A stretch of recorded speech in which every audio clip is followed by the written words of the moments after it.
Imagine a quiet town where everyone knows their neighbor and life moves with predictable calm. Until one trial turns everything upside down. Whispers become paranoia, friendships dissolve, and fear seeps into every corner of the streets. This was not just a case.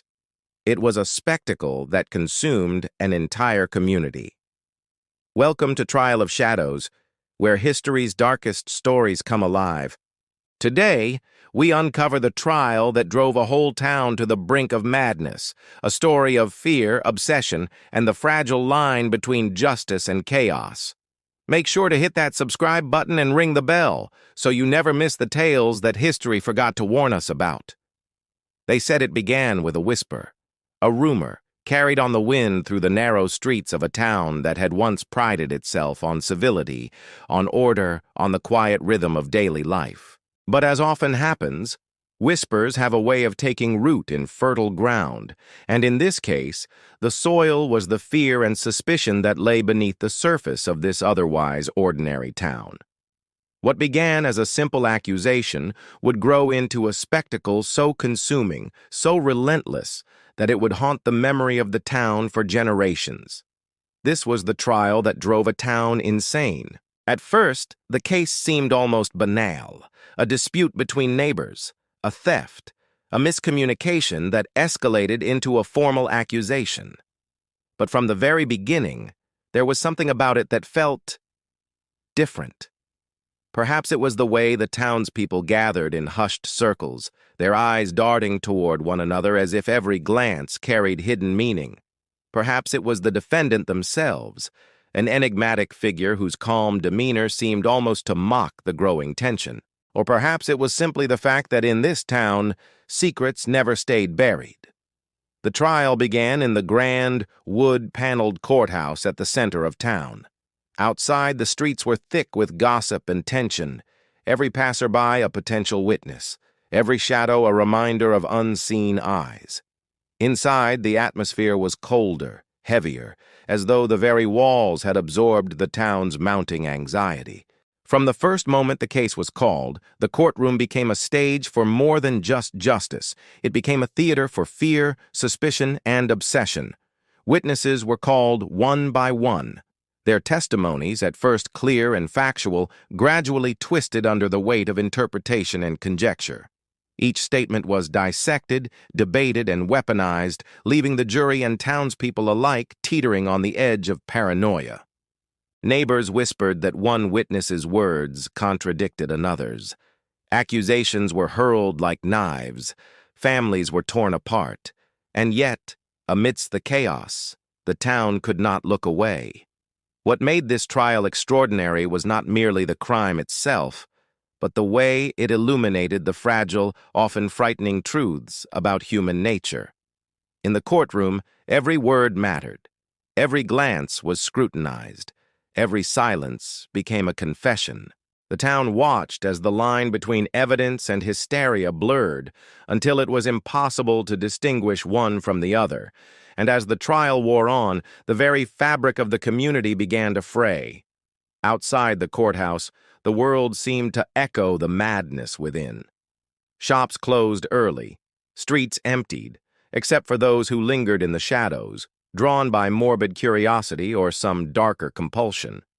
The local newspaper ran stories that were equal parts fact and speculation, fanning the flames of anxiety. What had been a single case of alleged wrongdoing became, in the eyes of the townspeople, a reflection of every hidden fear, every unspoken suspicion, every grievance left unresolved. Even the officials, tasked with maintaining order and ensuring a fair trial, were not immune. Judges and lawyers, who prided themselves on reason and logic, found themselves pulled into the emotional tide. The courtroom became a mirror reflecting not just the accused, but the collective psyche of the town, a place where reason clashed with emotion, where law collided with rumor, and where truth was an elusive shadow. And then came the turning point, something subtle at first, a word misheard, a gesture misunderstood, set off a chain reaction. The townspeople, once mere spectators, became participants. They argued in the streets, demanded justice, and whispered about conspiracies. Friendships fractured, alliances formed and dissolved with alarming speed. The trial, meant to adjudicate a single case, had become a catalyst for chaos. It is impossible to overstate the psychological grip this trial held. Even those who were not directly involved felt its influence. Mothers spoke in hushed tones to their children. Shopkeepers counted patrons with nervous eyes. Every knock at the door, every unfamiliar face, became a source of anxiety. And all the while, the trial continued. Each day, a new chapter in a story that seemed less about justice and more about obsession. By the time the final arguments were presented, the town was unrecognizable. The courthouse, once a symbol of order, now seemed almost like a fortress under siege, a place where the boundaries between law and madness had dissolved. The verdict, when it came, was not just the resolution of a case.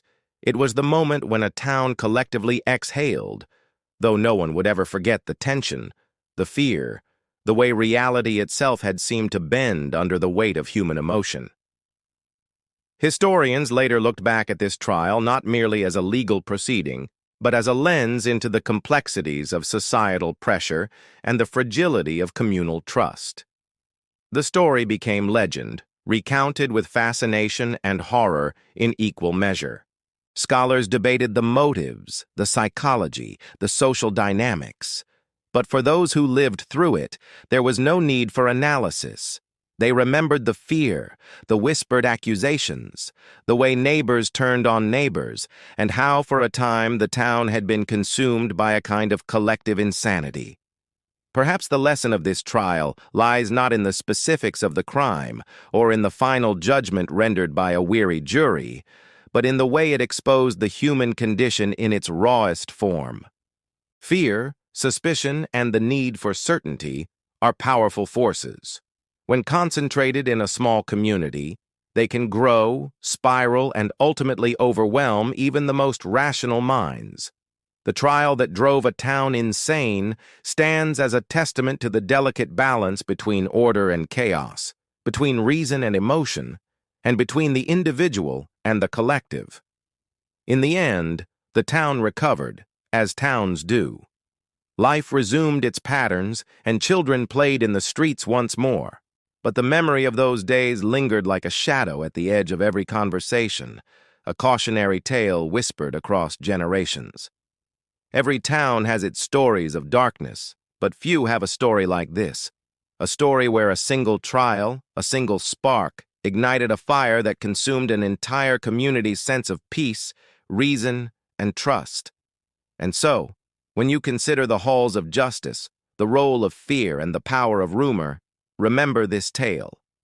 Remember how easily the fabric of a community can unravel. Remember the trial that drove a town insane and ask yourself, what would you have done if you had been there, in that courtroom, when whispers became screams and fear became law? They said it was just a trial. But in that courtroom, the air turned cold, the whispers became screams, and a whole town began to unravel. What happens when fear becomes louder than reason? When the people you trust most turn into strangers? This is a story that will haunt you, to the very last word.